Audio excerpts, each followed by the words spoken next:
Այս իրավիճակը իհարկե բերում է պատասխանատվություն եւ ես լիոլի կրում եմ այդ պատասխանատվությունը, ամբողջապես եմ կրում, անձամբ եմ կրում, անկախ բոլոր հանգամանքներից, բայց հետահայաց նայելու դեպքում ես գիտեմ, որ ինձ համար եւ ձեզ համար այդ լուծումները ուղղակի անհնար էին, ուղղակի անհնար էին։ Եվ փաստը այն է, որ մենք եւ մեր բանակը այս պատերազմում կռվել են միջև վերջ եւ անմնացորդ։ Մեր զինվորները, մեր սպաները, մեր գեներալները, մեր Պաշտպանության բանակի հրամանատար Ջալալ Հարությունյանը, Պաշտպանության բանակի հրամանատար Միքայել Արզումանյանը, գլխավոր շտաբի պետ Օնիկ Գասպարյանը, բազմաթիվ հրամանատարներ, ովքեր դաշտում ռազմաճակատում կռիվ են տվել եւ այդպես շարունակ։ Բայց եթե կա այսպիսի արդյունք, մենք կարող ենք ասել, որ այո, այդպես չանելը գուցե սխալ էր։ Իմիջիայլոց միֆեր կան, որ ահա այս բանաձևերը, դրանց կիրառումը կամ դրանց չկիրառումը կապված է ինչ-որ արտաքին քաղաքական նրբությունների հետ եւ այսպես շարունակ։ Այս պրոբլեմատիկան դրված է եղել նաեւ 2015 թվականին եւ 2016 թվականին։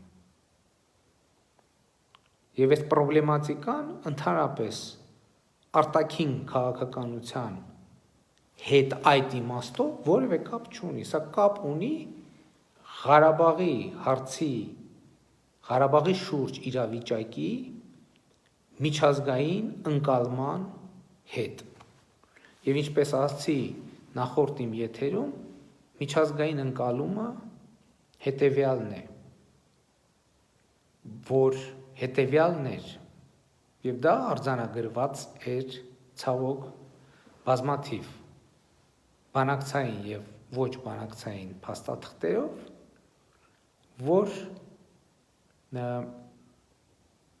7 տարածքները պետքա վերադարձվեն Ադրբեջան։ Եվ ցավոք մենք չենք կարողացել դիմակայել Ղարաբաղի հարցի այս ընկալմանը, երբ որ միջազգային հանրությունը շատ դեպքերում սա ընկալում էր եւ ընկալում է որպես տարածքային վեճ։ Էլ ինչ կարելի է ասել սխալների մասին։ Բանակի զարգացման համար մենք վերջին 2.5 տարվա ընթացքում բազմաթիվ միջոցառումներ ենք իրականացրել, գուցե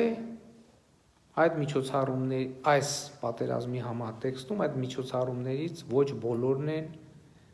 բավարար չափով արդյունավետ եղել եւ գուցե թե կարելի էր ոչ թե A միջոցառում իրականացնել, այլ B միջոցառում իրականացնել եւ այդ պարագայում այս պատերազմի տրամաբանությամբ գուցե ամեն ինչ ավելի արդյունավետ կլիներ։ Բայց որ վերջին 2.5 տարվա ընթացքում բանակը մշտապես եղել է կառավարության ուշադրության կենտրոնում, դա փաստ է։ Այո, մենք չենք կարողացել բանակի վրա դնել այնքան գումար, ինչքան մենք ցանկանում էինք դնել։ Եվ այստեղ ես էլի ուզում եմ հիշել, որ մի քանի անգամ ամենատարբեր առիթներով խոսել եմ քաղաքացու հարկային գիտակցության մասին, խոսել եմ ՀԴՄ-ների մասին,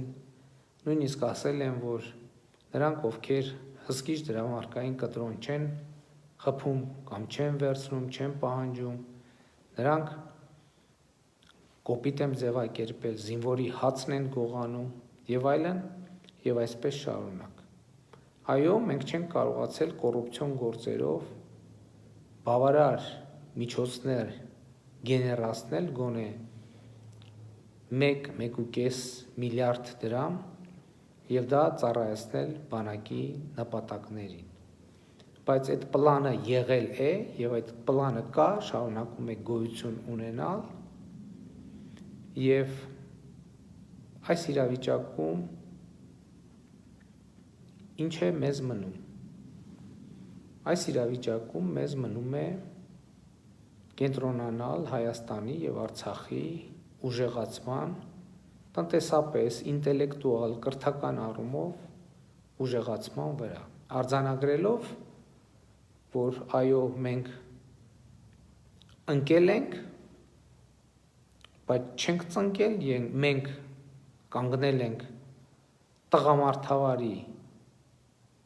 միջև վերջ, միջև բառիս ամենաբուն իմաստով վերջին խազը, կներեք այդ արտահայտության համար, բառիս բուն իմաստով միջև ամենավերջին խազը, եւ մենք այդ ամենավերջին խազի վրա կայացրել ենք որոշում անդունդը չգլորվելու համար։ Եվ դա եղել է ցավոտ որոշում, բայց դա եղել է անհրաժեշտ որոշում, եւ դա եղել է անխուսափելի որոշում, որովհետեւ այդ որոշումը չլինելու դեպքում մեր իրադրությունը լինելու էր շատ ավելի վատ։ Իհարկե, ելի եմ ասում, ես անձամբ կրում եմ պատասխանատվություն այս ամենի համար եւ կրում եմ այդ պատասխանատվությունը, շարունակում եմ կրել այդ պատասխանատվությունը եւ շարունակելու եմ կրել այդ պատասխանատվությունը եւ կուզեի ընդգծել, որ այո, ես հավատում եմ, սա մեծ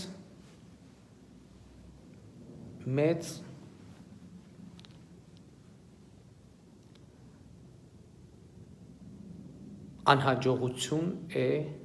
մեզ համար, սա մեծ աղետ է նաև, մեծ սուք է մեզ համար, մեր կորսված կյանքերի համար, բայց ես հավատում եմ, որ Հայաստանը պետք է ապրի, Արցախը պետք է ապրի եւ մենք պետք է ուժեղանանք, հզորանանք, գուցե մեր որոշակիորեն վերանայենք մեր նախկին ընկալումները ամենատարբեր հարցերի վերաբերյալ։ Պետք է կարողանանք մեր փորձից դասեր քաղել եւ այդ դասերը պետք է լինեն կառուցողական եւ ծառայեն մեր հայրենիքին, մեր ժողովրդին, մեր ապագային։ Այսքանը այս հարցի վերաբերյալ